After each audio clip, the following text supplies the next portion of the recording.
In 1953, Bennett Peterson built a prototype teardrop trailer in the Fitzpatrick Trailer Service Shop in Burbank, California. Bennett took on Fitzpatrick accountant Roy Greenwood as a partner. He was the money man, said Bennett, and they began producing the BenRoy Teardrop Trailer. From then until the end of 1955, they manufactured 480 trailers, which sold for $420.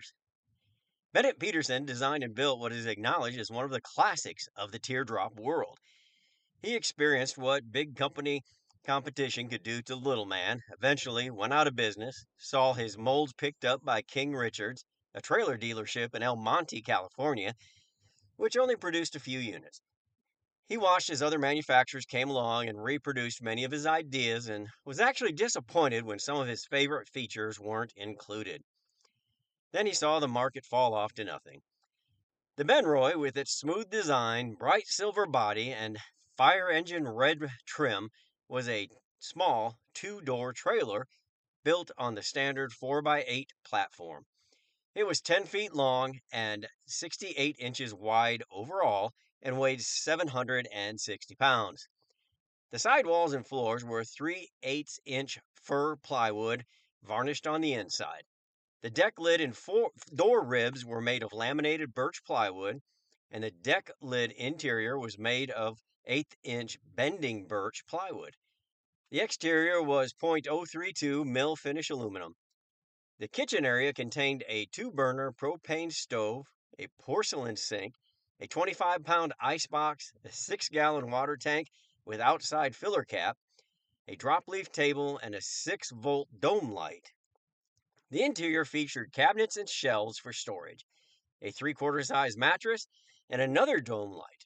The chassis was framed with 8-inch 2x2 steel using 1,250-pound springs and axle.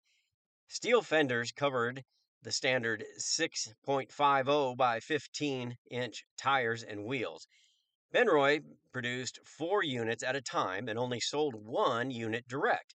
The rest went to dealers in Southern California, Portland, Seattle, St. Louis, Texas, and Virginia. Many went to rental lots such as Hume's Sporting Goods, where families could rent them by the week.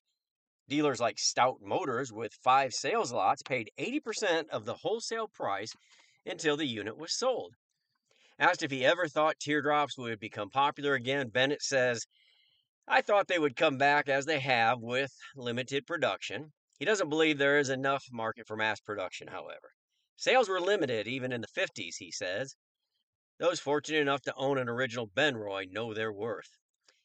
Bennett H. Peterson passed away in December of 2008. While he was alive, he enjoyed seeing the resurgence and popularity of the teardrop and watched his trailer and his ideas being recreated by some wonderful craftsmen in California and elsewhere. "I feel a certain amount of pride," Bennett says, when they use the term BenRoy reproduction.